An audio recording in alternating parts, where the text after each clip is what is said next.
Today we have for rockets that we build in India, almost 90+% of the components, materials, manufacturing sourced from Indian companies.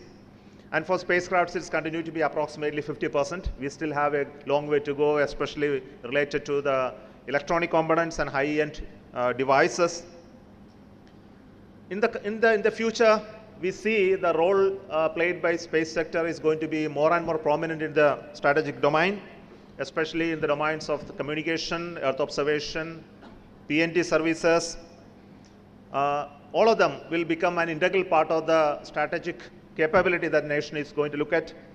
I think all of you are now aware that the civilian low Earth orbit constellation is actually a strategic capability. Though they don't call it as a strategic system, but it is a strategic capability for every nation who actually have the control on such infrastructure. So even the communication infrastructure that we are going to create in this country is going to be very, very important at the times of the need. And so is the case for Earth observation constellations that we have here in India. The number of satellites that we have launched in the Earth observation is very, very less. They are hardly 15, 16, or even less than 20 who are in operation.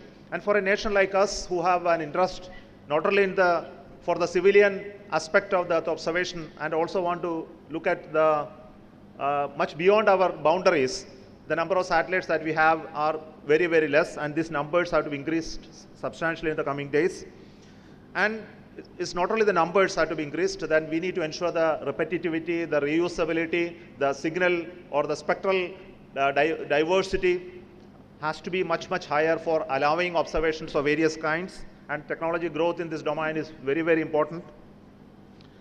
The PNT services, the position, navigation, and timing services, which are generated by the NAVIC system, which is a regional navigation system what India has launched, need to be strengthened. It has to be expanded for the purpose of the strategic needs. This is another important domain. And we have to improve the penetration of NAVIC into the systems that we have in India, both in terms of the ground-based system as well as the handheld devices. This is another goal that we have set for ourselves. Yet another domain is the launch and the launch cost. I think all of you are aware that the innovations that are happening in the rocket technology and the reusability is actually causing disruption in this field. The access to space is now becoming much better. Everybody can have a satellite. Earlier it used to be only for select few to build and launch a satellite, but now it's very easy for somebody to conceive a satellite, build a satellite, and launch at affordable cost. It came out of the simple reason that the launch costs are coming down because of the innovation in rocket technology. And this has to become widespread capability, but it's not an easy thing because you have huge investment required in building rockets, and long gestation technology don't allow people to invest in rocket building. So we have to invest in rocket technology as a public funded capacity and enable industries to produce and launch in large numbers, especially with regard to reusable rockets, which is going to be one of the important domain of work in ISRO.